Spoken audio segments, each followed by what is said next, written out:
Dietrich Bonhoeffer, a German theologian and pastor, lived through extraordinary times. His life was a testament to the power of conviction and the courage to stand up against overwhelming odds.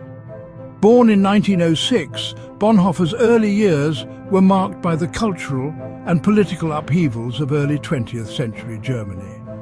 He grew up in a family that valued education and intellectual discourse, which undoubtedly shaped his future path.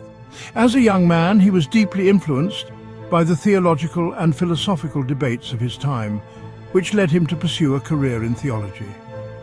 Born in 1906, his life played out against the backdrop of a turbulent Germany. The early 1900s were a period of significant change and uncertainty. The aftermath of World War I left Germany in a state of economic and political turmoil. The Treaty of Versailles had imposed harsh penalties on the nation, leading to widespread discontent and a sense of national humiliation.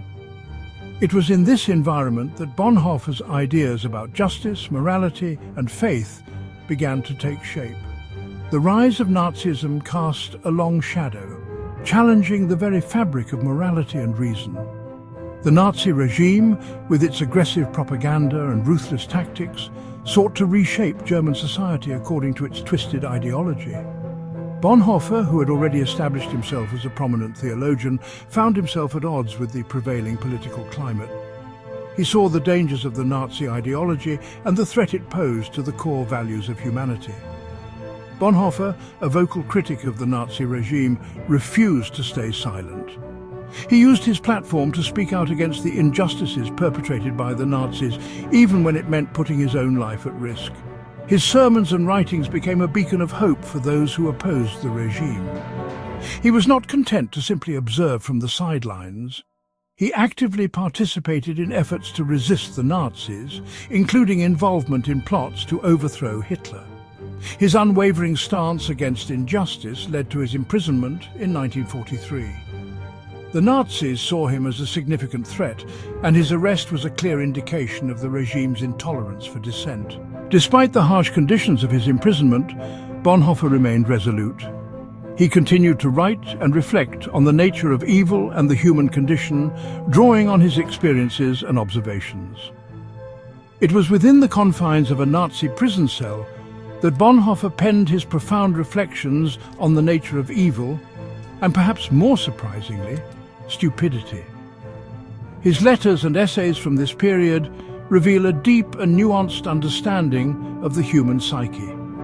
He explored the ways in which ordinary people could be led astray by dangerous ideologies and the role that ignorance and complacency played in enabling evil. These weren't abstract philosophical musings. Bonhoeffer's writings were grounded in the harsh realities of his time.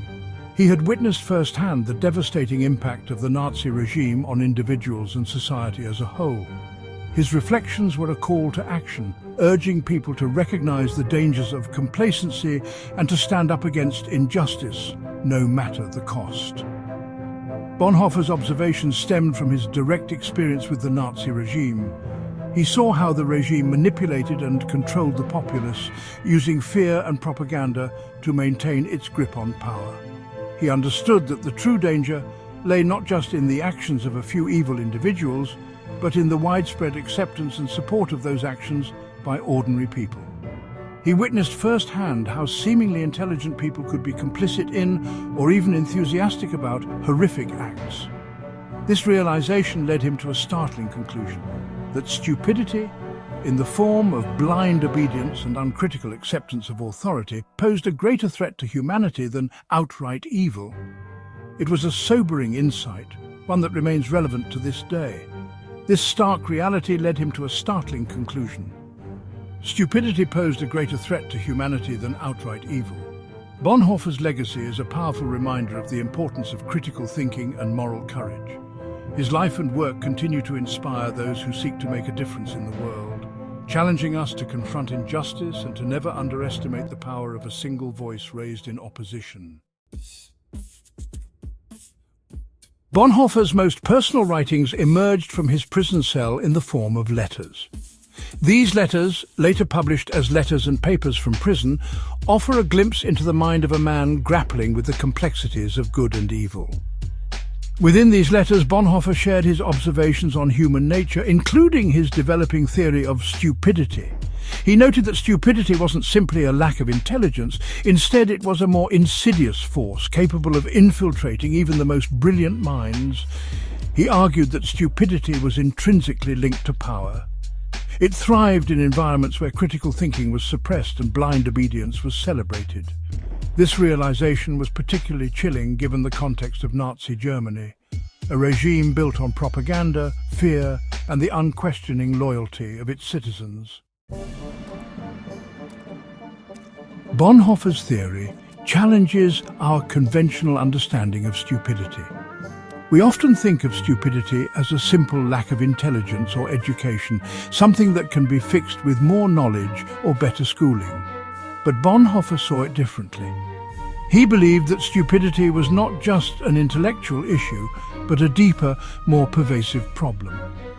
We often associate stupidity with a lack of intelligence or education. We think of it as something that can be measured by IQ tests or academic performance. But Bonhoeffer argued that this view is too simplistic. He believed that stupidity was a state of mind, a way of thinking that could affect anyone regardless of their intelligence or education level. He observed that intelligent people were just as susceptible to stupidity as anyone else. In fact, he believed that their intelligence could make them even more effective at rationalizing their own biases and prejudices. This is a crucial distinction because it means that simply being intelligent doesn't make us immune to stupidity. Stupidity, for Bonhoeffer, was less about IQ and more about a lack of self-reflection and critical thinking. This distinction is crucial. It means that simply being intelligent doesn't make us immune to stupidity. In fact, it might even make us more vulnerable if we're not careful. We need to be constantly questioning our own assumptions and beliefs and being open to new ideas and perspectives. This is a sobering thought, reminding us that intellectual prowess alone is not enough to safeguard us from the dangers of stupidity. Bonhoeffer's theory challenges us to think more deeply about the nature of stupidity and how we can protect ourselves from it. It reminds us that we need to be constantly vigilant, questioning our own assumptions and beliefs and being open to new ideas and perspectives. Only by doing this can we hope to avoid the pitfalls of stupidity and make better decisions in our lives. Bonhoeffer identified a strong link between stupidity and power. He delved into the intricate relationship between these two concepts, exploring how they interact and reinforce each other in various social and political contexts. He argued that stupidity wasn't simply a personal failing, but rather a social phenomenon that flourished in specific environments. These environments often include places where individuals are discouraged from thinking independently and are instead pushed to conform to the prevailing norms and ideologies. Specifically, he observed that stupidity thrived in situations where power was concentrated and dissent was suppressed. In such settings, those in power often manipulate information and control narratives to maintain their dominance, creating an atmosphere where critical thinking is stifled. In such environments, critical thinking is often replaced with blind obedience. This is particularly evident in authoritarian regimes, where the suppression of dissent and the promotion of a singular ideology are paramount. The education system, media, and other institutions are often co-opted to serve the interests of those in power, further entrenching this dynamic. People become afraid to question authority or challenge the status quo. This fear is not just about personal repercussions, but also about social ostracism. The pressure to conform can be immense, leading individuals to suppress their own critical faculties in favor of groupthink. This fear creates a breeding ground for stupidity as individuals become more concerned with conforming to the group than with thinking for themselves. The desire to fit in and be accepted by the group can override the impulse to question or think critically, leading to a collective dumbing down. This dynamic was clearly evident in Nazi Germany, where questioning the regime could have deadly consequences. The regime's propaganda machine was highly effective in creating a culture of fear and conformity, where independent thought was not just discouraged, but actively punished. However, Bonhoeffer's insights extend far beyond this specific historical context. His observations are relevant to any situation where power is concentrated and dissent is suppressed, whether in political, corporate, or social settings. They offer a timeless warning about the dangers of unchecked power and the importance of fostering critical thinking in any society. By encouraging open dialogue, promoting diverse perspectives, and valuing independent thought, we can create environments where stupidity is less likely to take root and flourish.